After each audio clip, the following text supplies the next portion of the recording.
അങ്ങനെ ശ്രീകുട്ടി വീണ്ടും സ്കൂൾ പഠനം ആരംഭിക്കാൻ പോവുകയായി. 3-ാം ക്ലാസ്സിലേക്കാണ് ഇനി കുഞ്ഞ് പഠിക്കാൻ പോകുന്നത്. വീട്ടിൻ്റെ അടുത്ത് തന്നെയാണ് സ്കൂള്. ഒരു 5 മിനിറ്റ് നടക്കണം.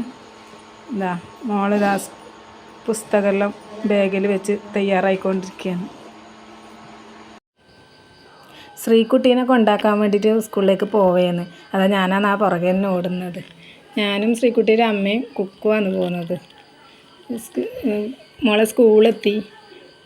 കുട്ടികളെല്ലാം വന്നുകൊണ്ട് നിൽക്കുന്നുണ്ട്. വണ്ടിയുണ്ട്, സ്കൂൾ വണ്ടിയുണ്ട്, സാധാ ഓട്ടോറിക്ഷയും എല്ലാം ഉണ്ട്. മോൾ പഠിക്കുന്ന സ്കൂളിൻ്റെ പേര് GWP സ്കൂൾ കൊടക്കാട് എന്നാണ്. ക്ലാസ്സിലെത്തി. 3-ാം ക്ലാസ് മുകളിലാണ്. പിന്നെ കുട്ടികളെ കയ്യിലെല്ലാം വലുത് കയ്യിലെല്ലാം റോസ് റിബൺ കെട്ടിക്കൊടുക്കാൻ പറഞ്ഞിട്ടുണ്ടായിരുന്നു. എല്ലാ കുട്ടികളുടെ കയ്യിലും ഞാൻ റോസ് റിബൺ കെട്ടിക്കൊടുത്തത്. അതാണ് കുട്ടികൾ കൈ ഉയർത്തിയിട്ട് കാണിക്കുകയാണ് റോസ് റിബൺ. ടീച്ചർ പറഞ്ഞിട്ടുണ്ടായിരുന്നു എല്ലാവരും കൈ ഉയർത്തി കാണിക്കണം. വീഡിയോ എടുക്കുന്നതുകൊണ്ട് അവരെല്ലാവരും കൈ ഉയർത്തിയാണ്. ടീച്ചറുടെ പേര് രാധാമണി. ഇതാണ് കുഞ്ഞിര സ്കൂളിലത്തെ ക്ലാസ് ടീച്ചർ, രാധാമണി ടീച്ചർ. കുട്ടികളെല്ലാം ഹാജർ വിളിച്ചുകൊണ്ടിരിക്കുകയാണ് ഇപ്പോൾ ടീച്ചർ. കുറേ കുട്ടികളെല്ലാം പുതുതായി വന്നിട്ടുണ്ടാവുമല്ലോ. അപ്പോൾ അവരെല്ലാം ഒന്ന് ഹാജർ പട്ടികയിൽ പേര് ചേർക്കും വേണ്ടേ. അങ്ങനെ ടീച്ചർ ഹാജർ വിളിച്ചുകൊണ്ടിരിക്കുന്നുണ്ട്. ടീച്ചർ അറിഞ്ഞിട്ടുണ്ടായിട്ട് ആദ്യം ഞാൻ വീഡിയോ എടുത്തിട്ട് യൂട്യൂബിൽ ഇടുന്നതാണ്.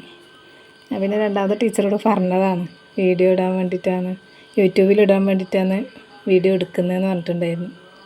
എല്ലാ കുട്ടികളും വരിയായിട്ട് പുറത്തേക്ക് പോകുന്നുണ്ട്. അവിടെ റോഡിൻ്റെ അടുത്ത് വരെ കുട്ടികളെ കൊണ്ടുപോകുന്നുണ്ട്. കാരണം 1-ാം ക്ലാസ്സിൽ പ്രവേശനോത്സവമല്ലേ. അത് കാരണം 1-ാം ക്ലാസ്സിലത്തെ കുട്ടികളെയും കൂട്ടിയിട്ടാണ് റോഡിലേക്ക് പോകുന്നത് എല്ലാവരും.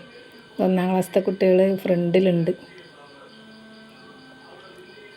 7-ാം ക്ലാസ് വരെയാണത്. UP സ്കൂളാണ്, LP UP സ്കൂളാണത്.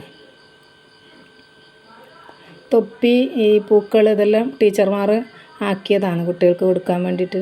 എല്ലാ കുട്ടികൾക്കും ഉണ്ട് തൊപ്പിയും പൂക്കളും. 1-ാം ക്ലാസ്സിലത്തെ കുട്ടികളത്. അധ്യാപകരും എല്ലാവരും ടീച്ചറെ കൂടെ, അധ്യാപകരും ടീച്ചറും എല്ലാവരും കുട്ടികളുടെ പുറകെ തന്നെ നടക്കുന്നുണ്ട്. ഒരുപാട് കുട്ടികളും ഉണ്ട് സ്കൂളിൽ പഠിക്കുന്ന. ഒരു 10-600 കുട്ടികളുണ്ട് സ്കൂളിൽ. നല്ല പരിപാടിയായിരുന്നു. അടിപൊളിയായി ആ പരിപാടി. അമ്മമാർ, ടീച്ചർ, മാഷ്, കുട്ടികൾ എല്ലാം കൊണ്ട് ബഹളവും തിരക്കും. രാവിലത്തെ 11 മണി വരെയുള്ള ചൂടും. എല്ലാവരും വെയിലത്ത് തന്നെയായിരുന്നു അന്ന്. കാണാൻ നിന്ന കുട്ടികളാണ്. 7-ാം ക്ലാസ്സിൽ പഠിക്കുന്ന കുട്ടികളാണ്. വീഡിയോ എടുക്കുന്നുണ്ട്. അവിടെ ഒരു ഹായ് പറയുന്നുണ്ട്. ഇപ്പം എല്ലാവരും ഒരു ഹായ് പറയും. ഹായ്, എല്ലാവരും ഹായ് പറഞ്ഞു കേട്ടോ. എല്ലാ കുട്ടികളും ഹായ് പറഞ്ഞു. ഇനി ഗ്രൗണ്ടിൽ അസംബ്ലി ഹാളിൽ പോയിട്ട് അവർക്ക് കുറച്ച് പരിപാടി